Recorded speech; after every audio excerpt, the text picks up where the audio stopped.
Vítam vás kanála Mycelinárium. Vítajte pri ďalšom videu z našej série o pestovaní húb. V dnešnej časti si povieme niečo o obohacovaní substrátu. Obohacovanie substrátu je v podstate niečo ako hnojenie. To znamená, keď dáte pre rastliny hnojivo, aby lepšie rástli, my takisto môžeme pridať do substrátu pre huby nejaké živiny, aby lepšie rástli a plodili. Ja používam pšeničné otruby. Toto sú otruby. Môžete použiť akékoľvek otruby, používajú sa rýžové, pšeničné, jačmenné, ražné. Asi najdostupnejšie sú práve pšeničné. A ďalšia vec je sádrovec alebo tzv. Gypsum. Tento sádrovec ja ho mám v takejto granulovanej forme. Treba ho rozpustiť vo vode a potom pridať do pilín a takisto aj tieto otruby. Na jedno takéto vrece, v ktorom je v podstate jedna briketa z tvrdého dreva, ide jedna polievková lyžica tohto sádrovca a zhruba 50 gramov týchto otrúb. Treba to dobre premiešať a to je v podstate celé, čo urobíme. Tento sádrovec je v podstate niečo ako sádra, ale obyčajná sádra, ktorú kúpite kdekoľvek, nie je úplne ideálna, pretože tá vám po pridaní vody stvrdne, ako určite viete, pretože je to tzv. Hemihydrát síranu vápenatého. Toto je dihydrát, čiže toto už je sádrovec, ktorý vám po pridaní vody nestvrdne, je vo vode rozpustný a pridá nám do substrátu vápnik a síru, ktoré sú veľmi dobré pre rast húb, zabezpečia vám vyššiu úrodu.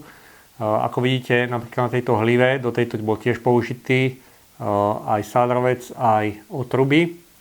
A krásne vám plodí, veľké trsy vytvára, veľké plodnice, väčšiu úrodu máte, ale na druhej strane nevýhodou obohacaných substrátov je to, že sú náchylnejšie na kontamináciu. To znamená, ak tam budú nejaké spory plesní, tak pre ne je takisto táto výživa veľmi výhodná a takisto rýchlejšie rastú a rýchlejšie dojde k kontaminácii. Takže pokiaľ už máte nejaké prvé úspechy a už zhruba viete ten proces, ako to pestovať, môžete vyskúšať aj toto obohacovanie, môžete vyskúšať buď sádrovec, alebo otruby, alebo obidvoje a uvidíte, ako krásne, ako veľkú úrodu budete mať. Pokiaľ bude záujem, môžeme zaradiť obidve tieto veci aj do našeho online obchodu. Stačí, ak mi napíšete do komentára, pretože tento sádrovec je trošku problém u nás zohnať. Máme dodávateľa, ale akože dodáva dosť veľké množstva, takže pre bežného spotrebiteľa je trošku problém tento sádrovec nájsť. Dá sa kúpiť v nejakej potravinárskej forme, ako potravinársky sádrovec, potravinársky dihydrát síranu vápenatého sa to volá, ale sa ten je veľmi drahý. Takýto úplne obyčajný, volá sa to, že záhradný sádrovec je problém nájsť, ale pokiaľ by bol záujem, vieme to zaradiť aj do našeho online obchodu a môžeme to ľudne ponúkať a takisto aj tieto otruby.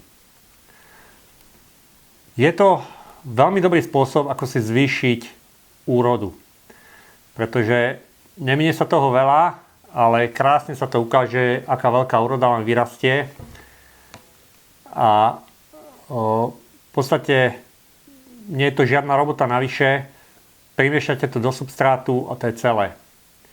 A ako vidíte tu, ešte aj tu vzadu sú malé plodnice, ktoré ešte iba začínajú rásť. A v podstate skoro celý povrch je pokrytý plodnicami a takisto je to aj pri iných druhoch húb, zvyší vám to úrodu. Niektoré druhy húb, ale naopak toto obohacovanie nemajú radi a to je napríklad shiitake. Pri pestovaní shiitake to nepoužívajte, pretože pokiaľ majú shiitake veľmi veľa živín, tvoria sa deformované plodnice a nevypadá to pekne, tie huby už proste začínajú rásť, akokoľvek im to príde a už tie huby nie sú pekné, už nie sú tie plodnice krásne okrúhle, ale už sú kadejako zdeformované, pootáčané. Čiže pre shiitake to neodporúčam, ale iné druhy húb kľudne vyskúšajte. A veľa ľudí, čo sa ma pýta aj otázky, vždy vravím, vyskúšajte to a uvidíte, či to funguje, lebo neviem ani ja, nemám v podstate odpoveď na každú otázku.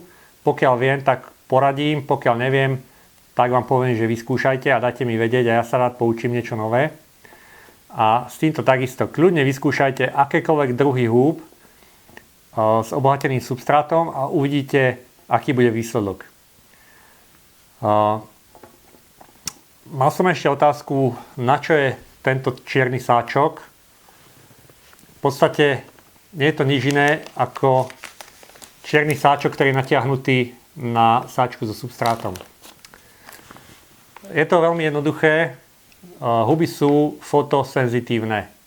Nie sú fotosyntetizujúce, to znamená svetlo nepotrebujú, ale sú fotosenzitívne, to znamená rastú tam, kde svieti svetlo. Čiže ak svetlo svieti z vrchu, budú rásť z vrchu, ale pokiaľ máme tieto sáčky priehľadné, plodnice sa môžu začať tvoriť aj vnútri sáčku, z boku, dokonca aj zo spodu. Tieto plodnice samozrejme nevyrastú, budú tam zakrpatené, budú sa tam kadejako, ale budú nám odoberať živiny, budú sa tam kadejako stláčať a zbytočne prídeme o substrát a o živiny, ktoré môžu využiť plodnice, ktoré rastú na vrchu. Takže je vhodné, nie je to nutné, ale je vhodné dať sáčok so substrátom do takéhoto čierneho obalu. Čo je úplne najlepšie, sú obyčajné zaťahovacie sáčky do smetného koša, ktoré v podstate vyťahnete do tejto úrovne, zatiahnete a to je celé. A máte hotovo. Dajú sa opakovane použiť, takže v podstate tie náklady sú absolútne mizivé. Je to vhodné pre niektoré druhy, nie pre všetky, napríklad shiitake. Na shiitake by som to nepoužíval, lebo shiitake vám vyrastajú z celého bloku, čiže v prípade, že pestujete shiitake a sáčok už je pripravený na plodenie, treba celý sáčok odrezať. Ja nechávam iba úplne spodnú časť a celý sáčok odstránim a oni vtedy vyrastajú zo všetkých strán z celého bloku.